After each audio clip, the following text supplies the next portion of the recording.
প্রতিদিনের মতো আজকেও রান্নাবান্না গুছিয়ে নিলাম। প্রিয় ভালোবাসার বোনেরা, সবাই কেমন আছো? আশা করি সবাই ভালো আছো। তোমাদের দোয়ায় আমরা বেশ ভালো আছি। আজকে রান্না করব দেশি মুরগির ঝোল আর পটল চিংড়ি মাছ। এটা কখনো রান্না করিনি। আজকে রান্না করে খেয়ে দেখবো কেমন লাগে। অনেকে দেখি পটল চিংড়ি মাছ রান্না করে, আমি কখনো রান্না করি নাই, এখন আজকে তাই রান্না করব। মনে হচ্ছে রান্নাটা ভালোই হবে। পটল ভেজে খাইলে আমার কাছে ভালো লাগে, তারপর আজকে রান্না করব, দেখি কেমন লাগে। মশলা কষিয়ে, মশলার মধ্যে চিংড়ি মাছ কষিয়ে ভালোভাবে, মশলা কষানো যত ভালো হয় তত রান্না ভালো হয়, এর জন্য ভালোভাবে মশলা কষিয়ে নিলাম। এখন পটল দিয়ে দিলাম, পটল দিয়ে কিছুক্ষণ নাড়াচাড়া করে ঢেকে দেব যাতে পরিমাণ সিদ্ধ হয়ে যায়। তাই এখন নাড়াচাড়া করে পানি দিয়ে দেব।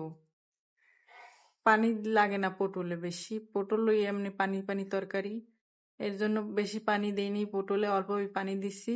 এখন পানি দিয়ে নাড়াচাড়া করে ঢেকে দেব কিছুক্ষণের জন্য, যাতে সিদ্ধ হয়ে যায় ফুলটা। সিদ্ধ হওয়ার পর জিরার গুঁড়া দিয়ে দেব। জিরার গুঁড়া দিলে কিন্তু বেশ মজা হয়, জিরার একটা অন্যরকম ফ্লেভার আসে তরকারির তন। আমি এইরকম ভাবেই দেই, জিরা সবসময় টেলে রাখি, তারপর দিয়ে দিই শেষে, রান্নার শেষে দিয়ে দিই। আজকেও দিয়ে দিলাম জিরার গুঁড়া। এই জিরার গুঁড়াটা দিলে অনেক ফ্লেভার হয়। আমি সব সময় জিরার গুঁড়ি করেই দিই, জিরার গুঁড়ি করে রাখি। আমি কাঁচা জিরাটা কম খাই। অনেকে বলতে পারো কাঁচা জিরা দাও না, না আমি কাঁচা জিরা দেই না, সব সময় তেলেই দেই। এখন মুরগি কষানোর জন্য সমস্ত মশলা দিয়ে দিলাম। পেঁয়াজ বাটা, রসুন বাটা, আদা বাটা, শুকনো লঙ্কার গুঁড়া, হলুদ, দারচিনি, এলাচ সব দিয়ে এখন মশলা কষিয়ে নেব। মশলা ভালোভাবে কষালে খেতেও কিন্তু বেশ মজা হয়। তাই একে একে মাংস দিয়ে দেব। মাংসটা দিয়ে নাড়াচাড়া করে কষিয়ে নেব। হাফ পরিমাণে কষানো হয়ে গেলে দিয়ে দেব পানি। যত কষানো হয় মাংস তত ভালো লাগে। কিছুক্ষণের জন্য ঢেকে দেব যাতে ভালোভাবে কষানো হয়। এখন নাড়াচাড়া করে দিয়ে দেব পানি।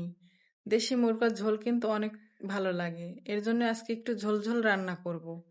দেশি মুরগিটা বেশ মজা লাগে যদি একটু ঝোল ঝোল রান্না করা হয়, সাথে আলু দেওয়া হয়, কিন্তু আজকে আলু দেব না। আলু আমার ছেলে খেতে চায় না বেশি, এর জন্য আজকে আর আলু দেব না।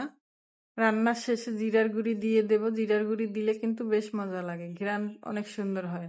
তাই জিরার গুঁড়ি দিয়ে নামিয়ে দেব। দেখুন রান্নাটা কি সুন্দর হয়েছে।